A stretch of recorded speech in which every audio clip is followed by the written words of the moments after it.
안녕하십니까. 한길의 캐스트 2013 시간입니다. 진행을 맡고 있는 정재공 기자입니다. 동양그룹 사태의 파장이 갈수록 커지고 있습니다. 자금난에 시달리던 동양그룹은 결국 9월 말부터 주요 계열사들이 법정 관리를 신청했습니다. 이에 따라 동양계열사의 기업어음과 회사채를 샀던 투자자들이 큰 피해를 보게 됐습니다. 어제는 투자자 2천여 명이 서울 여의도의 금융감독원 앞에서 대책 마련을 촉구하는 항의 시위를 벌이기도 했습니다. 오늘은 동양그룹 사태가 왜 빚어진 것인지, 그 책임은 누구에게 있는지, 앞으로 사태는 어떻게 전개될 것인지 등에 대해 다각도로 짚어보도록 하겠습니다. 이 자리에 경제부 김경락 기자가 나와 있습니다. 김 기자는 동양그룹의 위기를 경고한 여러 차례의 기획 및 특종 기사로 동양사태 보도를 주도하고 있습니다. 김 기자, 안녕하세요. 안녕하세요. 예. 우선 동양그룹이 어떤 상태인지부터 좀 짚어보죠. 주요 계열사들이 법정 관리를 신청했죠? 네, 그렇습니다. 동양그룹의 주요 계열사라고 할 수 있는 기업이 주동양, 그리고 동양레저, 동양인터내셔널 이 세 개 회사가 9월 30일 날 법정 관리를 신청했고요. 나머지 동양네트워크스와 동양시멘트 두 회사도 하루 뒤인 10월 1일 날 법정 관리를 신청했습니다.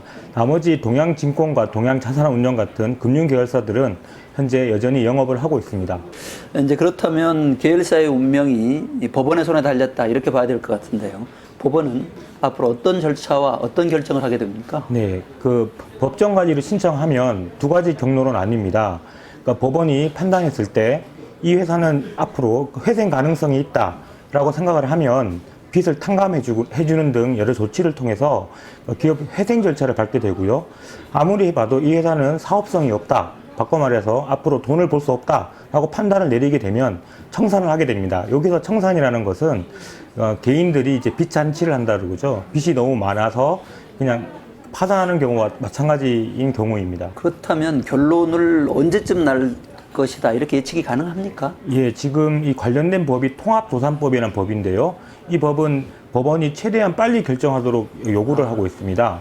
그래서 지금 전망으로는 다음 주 초쯤이면 어떤 계열사들이 회생 절차를 밟고 또 어떤 계열사들은 청산될 것이다, 이렇게 전망되고 있습니다.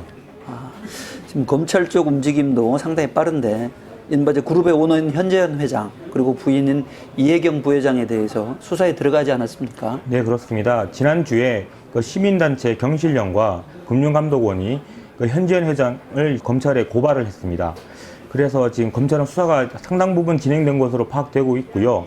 현재 현재현 회장과 그 부인 이혜경 부회장은 서울의 모처에서 이 검찰 수사를 대비해서 변호사들과 논의를 진행하고 있는 것으로 파악되고 있습니다. 한 가지 궁금한 게 이런 대목이 있어요.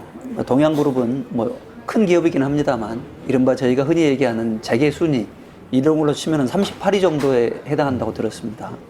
그런데 예를 들면 비교 대상인 얼마 전에 구조조정에 들어간 STX, 거기는 재계 순위가 13인데 그럼에도 불구하고 사회적 파장은 동양 쪽이 훨씬 큰 것 같아요. 이른바 이제 아무래도 개인 투자자들이 한 5만여 명 정도가 이해관계가 동양그룹 사태에 달려있다, 이것 때문이라고 봐야 되는 거 아니겠습니까? 예, 그렇습니다. 동양그룹 사태의 매우 특징적인 모습이기도 한데요. 동양그룹은 대부분 빚을, 부채를 은행권, 금융권이 아니라 말씀하신 대로 회사채와 기업어음을 통해서 개인에게 빚을 지고 있습니다. 개인 투자자들에게. 그래서 이 그룹이 무너지니까 STX 같은 경우는 은행들이 힘들어진다면 동양그룹 같은 경우는 개인 투자자들이 이제 피해를 보게 되는 것이죠. 그래서 개인 투자자들이 지금 말씀하시다시피 금융감독원 앞에서 집회도 하고 또 언론에 인터뷰도 많이 나서고 이래서 사회적 파장이 크게 보이는 것 같습니다. 방금 말씀하신 이른바 동양그룹 사태에 갖고 있는 특수성, 그 얘기는 뒤집어 놓고 보면은 동양이 경영이 어려워진 상황에서 이른바 사회적으로 요구되는 구조조정, 어떤 적극적인 자기 해결 노력들을 하지 않고 일종의 돌려막기식으로 사태를 대처하다가 악화시켰다, 이렇게 봐야 되는 거죠? 예, 그렇습니다. 동양그룹이 어려워진 거는 이미 2008년 이후부터입니다. 한참 됐죠. 5년이 넘었는데요. 이 과정에서 대부분 이제 기업이 어려워지면 아시다시피 구조조정을 하게 마련입니다. 사람을 줄인다거나 자산을 판다거나 이런 식으로 해서 비용을 줄이는데요. 이 회사는 그러지 않았습니다. 그 대신 그 앞으로 좀 더 나은 상황을 그 장밋빛 전망을 하면서 그 어려운 기간을 회사채와 기업 어음을 돌리면서 빚을 끌어당기면서 견뎌왔던 것이죠. 그러다가 예상했던 어떤 좋은 시절은 오지 않고 오히려 빚이 더 늘어나면서 현재의 위기에 봉착하게 되었습니다. 경영적 측면에서 보자면 현재 회장을 비롯한 대주주 일가 다른 잘못들도 좀 있다고 봐야 되겠죠. 예, 그렇죠. 아니, 현재현 회장이 이제 오너이기도 하지만 동시에 경영자 아니겠습니까? 그 기업이 어렵다는 것은 바꿔 말하면 돈을 못 번다는 것입니다. 돈을 못 번다는 의미는 돈을 못 벌 때는 할 수 있는 것이 돈을 버는 사업을 하던가 아니면 돈을 못 버는 사업을 버리던가 이런 선택을 했어야 되는데요. 이 두 가지를 다 못한 것입니다. 또 달리 말하면 신성장 동력을 확보하지 못했고 반대로 계속 빚을 끌어들여서 차입 경영을 했다. 이게 현재현 회장 그 경영진의 어떤 큰 패착이었던 것으로 지금 나타나고 있습니다. 동양 사태 전개 과정을 지켜보면서 좀 흥미로운 점 한 가지가 있는 것 같아요. 이른바 그 김철이라는 분이 상당히 그 언론의 주목을 받고 있지 않습니까? 김 기자께서도 뭐 몇 차례 김철 씨와 관련된 기사를 썼고요. 이른바 동양 네트워크스 대표인데 이 김철 대표는 이해경 부회장하고도 가까운 사이로 알려져 있는데 이 김 대표는 이 동양이 어려워지는 과정에서 어떤 역할을 한 겁니까? 예, 김철 씨는 현재 그 동양 그룹의 계열사인 동양 네트워크스 대표입니다. 이분의 역할을 이해를 하기 위해서는 동양 그룹의 특이한 어떤 내부 상황을 이해할 필요가 있는데요. 이 동양 그룹은 현재현 회장이 이 창업주의 사위입니다. 바꿔 말하면 이 현재현 회장의 부인이 이해경 부회장이 창업주의 딸인 거죠. 지금까지 이해경 부회장은 집에서 살림만 하던 사람이었다고 합니다. 2007년까지요. 그 맡겨놨었는데 그룹이 어려워진 걸 보면서 이해경 부회장이 당시에 2007년 말부터 본격적으로 경영 참여에 들어서게 됩니다. 그럴 때 이제 뒤늦게 오다 보니까 이해경 부회장이 믿고 일을 맡길 사람이 없었습니다. 대부분 이제 남편인 현재현 회장의 이제 측근들이겠죠. 이런 상황에서 이제 이해경 부회장이 밖에서 데려온 사람이 김철 대표였고요. 김철 대표가 그 이해경 부회장의 측근으로서 활동을 하면서 다양한 차입 경영이라든가 아니면 사업 아이템들을 제시를 하면서 이제 인사와 재무, 구조조정에 이제 어떤 중요한 역할을 한 인물로 등장하고 있습니다.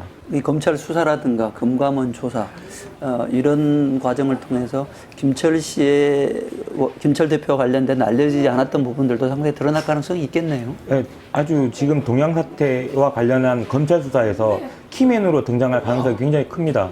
김철 대표는 기본적으로 이해경 부회장이 측근으로 활동하면서 기업에 큰 영향력을 행사했을 뿐만 아니라 이 과정을 통해서 개인적으로 사익을 추구했다는 정황들이 계속 나오고 있는데요. 최근에는 금융감독원이 이제 동양그룹과 관련한 주가 조작에 대한 수사를 시작했습니다. 이 수사 관계자 이야기를 들어보면 혐의를 갖고 있는 사람 중에서 가장 중요한 사람 중 한 명을 김철 대표로 꼽고 있습니다. 네. 이번에는 개인 투자자들 얘기를 좀 해보죠. 김 기자가 앞서 얘기하셨듯이 동양 사태라고 하는 거는 2008년부터 사실은 어느 정도 예견돼 왔었는데 그렇다면 상식적으로는 개인 투자자들의 경우에 투자에 주의를 기울여야 할 텐데 5만 명씩이나 되는 사람들이 회사채나 기업보험에 투자를 한 이유는 뭡니까? 네.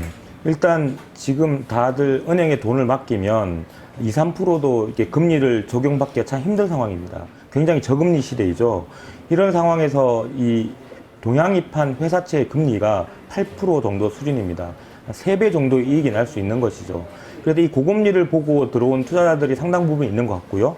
두 번째는 말씀하시다시피 이 CP와 회사채가 계속 반복해서 돌아온 시기가 5년이 정도 됩니다. 네. 항상 위험하다고 생각을 했지만 5년 동안 지속돼 왔던 것이죠. 위험하지만 이번만큼은 괜찮다라는 생각들을 하셨을 것 같습니다. 그래서 지금까지 CP와 그 기업 어음과 회사채를 투자한 게 아닌가 이렇게 생각이 되고 있습니다. 투자자는 그렇다고 치고요.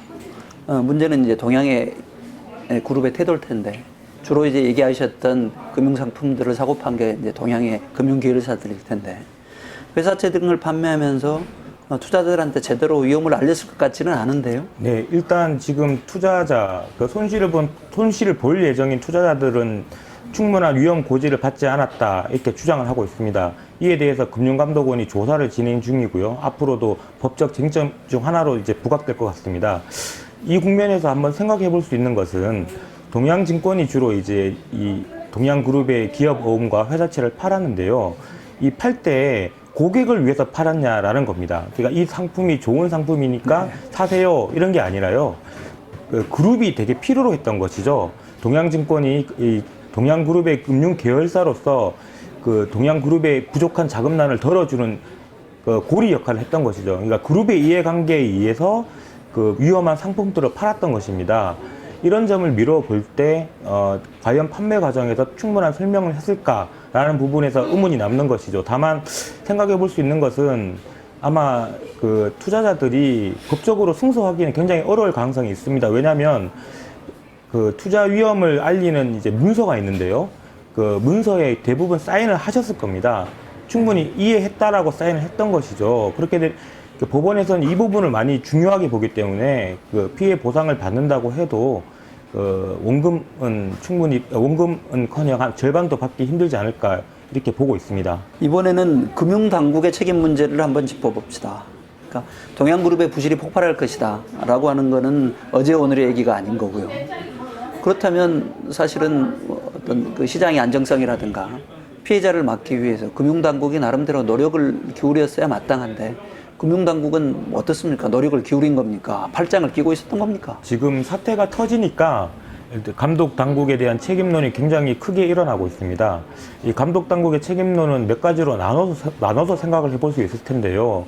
그 앞서 말씀드린 것처럼 이 동양그룹의 사태는 5년 전부터 계속 지속됐던 겁니다. 시장에 드러나진 않았지만 잠복됐던 것이죠. 바꿔 말하면 시장을 감독하는 금융감독원이나 금융위원회는 알고 있었다는 겁니다. 그럼 그간 뭐 했냐? 이런 질문을 던질 수 있겠죠.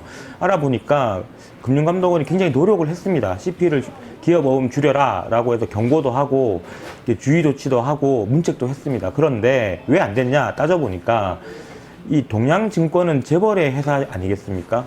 그러니까 동양증권은 금융감독원이나 금융위원회의 말을 듣기보다는 그룹, 그러니까 오너의 말에 더 충실을 했던 것이죠. 징계를 받으면서도 계속 갔던 겁니다. 이런 측면이 있고요. 가까운 좀 더 다른 측면에서 보면 이번에 조금 전에 말씀드렸던 것 중 하나가 불안전 판매 아니겠습니까? 투자 위험을 제대로 고지했느냐 그 부분에 대해서 지금 논란이 많은데요. 이 부분은 금융당국이 살펴볼 수 있었던 사안입니다. 그래서 감독 실패였던 구체적 사례로 앞으로 계속 부각이 될 건데요.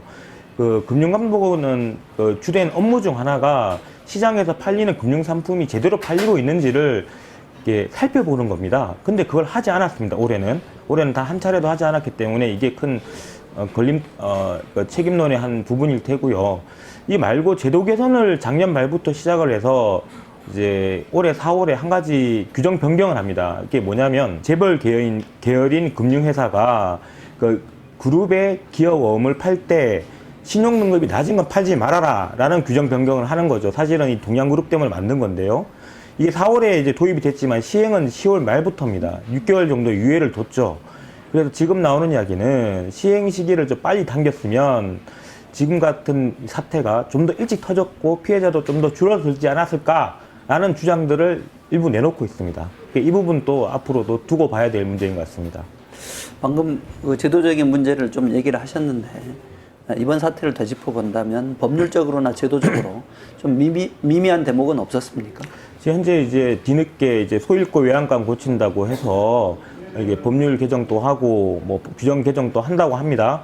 근데 이제 가장 지금 거론되는 것 중 하나가 처음에 아까 조금 전에 이 동양증권이 그 금융감독원의 말을 이제 공고를 따르지 않고 오너의 말을 들었다고 하지 않았습니까? 그러니까 재벌 금융회사들은 대체로 나타나는 특성인데요. 근데 이렇게 될 수 있었던 이유가 뭐냐면 그 현재 이제 재벌의 계열사라고 하더라도 재벌 그룹이라고 하더라도 그 금융권 여신이 일정액 이상이면 채권단, 그러니까 채권이나 금융기관의 말을 듣도록 이렇게 제도가 설계되어 있습니다. 그런데 동양그룹은 아까 말씀드린 것처럼 금융권에 빌린 돈보다 시장에, 그러니까 회사채나 기업 어음에 빌린 돈이 더 많았던 거예요. 이런 회사는 채권단 말을 안 들어도 되도록 규정이 되어 있습니다. 이 부분을 좀 변경을 해야 되고요. 두 번째는 과연 이제 금융상품을 팔 때 제대로 투자자를 설명을 하고 있는가, 위험 고지를 하고 있는가, 그리고 이게 문제가 발생했을 때 얼마만큼 투자자들을 보호할 수 있는가에 대한 어떤 그런 거와 관련된 제도 개선이 필요한데요. 이와 관련해서는 현재 국회 관련 법률안이 상정돼 있습니다. 재밌는 것은 이 법률안이 작년 7월에 상정이 됐는데요. 아직까지도 이제 국회에서는 논의만 하고 있고 통과되지 않았습니다. 이런 점에서는 정치권도 지금 목소리를 높이지만 일부 책임이 있다 이렇게 볼 수 있을 것 같습니다. 네, 마지막 질문 한번 드려보죠. 김 기자가 보시기에 동양그룹 사태의 교훈점 뭘 꼽을 수 있을까요? 일단 어떤 입장에서 보느냐에 따라서 이제 교훈점이 달라질 텐데요. 일단 시간이 많지 않으니까 그룹 경영에 대해서 한번 말씀을 드리면, 이 우리나라는 재벌 기업이 이렇게 경제를 주도하고 있지 않습니까? 근데 좋은 기업도 많죠. 그래서 이렇게 국부를 늘리는 기업도 많은데 항상 이 재벌 시스템이 가지는 큰 위험이 있습니다. 그걸 동양그룹이 보여주고 있는데요. 무슨 말씀이냐면 사주가 무능하거나 아니면 어떤 검증되지 않은 어떤 간신과 같은 사람의 말을 듣게 된다면 그룹 전체가 흔들리게 된다는 것이죠. 그룹만 흔들리면 되면 그나마 다행인데 지금처럼 5만 명이나 되는 투자자 다 손실 떠안는 거 아니겠습니까? 그래서 재벌 체제에 대해서 다시 한번 생각해봐야 되지 않는가, 이런 생각을 하게 됩니다. 정리해 보겠습니다. 우리 경제에서 중요한 몫을 차지했다가 몰락한 재벌들의 역사에서 손쉽게 확인됐던 잘못들이 이번 동양 사태에서도 여실히 드러났습니다. 바로 대주주의 부도덕함, 그리고 감독 당국의 관리 부실입니다. 높은 수익률에 현혹돼 동양의 회사채와 기업음에 돈을 넣은 투자자들의 책임도 가볍지 않겠습니다. 하지만 동양 사태는 대주주와 감독 당국의 합작품이다, 이렇게 지적해도 지나치지 않을 것 같습니다. 호미로 막을 수 있었던 일을 이제는 가래로도 막기 어려운 상황이 됐으니 안타까울 뿐입니다. 이런 사태가 재현되지 않도록 동양그룹 대주주와 감독 당국의 책임을 엄격하게 물어야 할 것입니다. 지금까지 동양그룹 사태를 주제로 경제부 김경락 기자와 얘기를 나눴습니다. 김 기자, 수고하셨습니다. 수고하셨습니다. 한겨레 캐스트 2013 시간을 마칩니다. 저는 정재곤입니다. 감사합니다.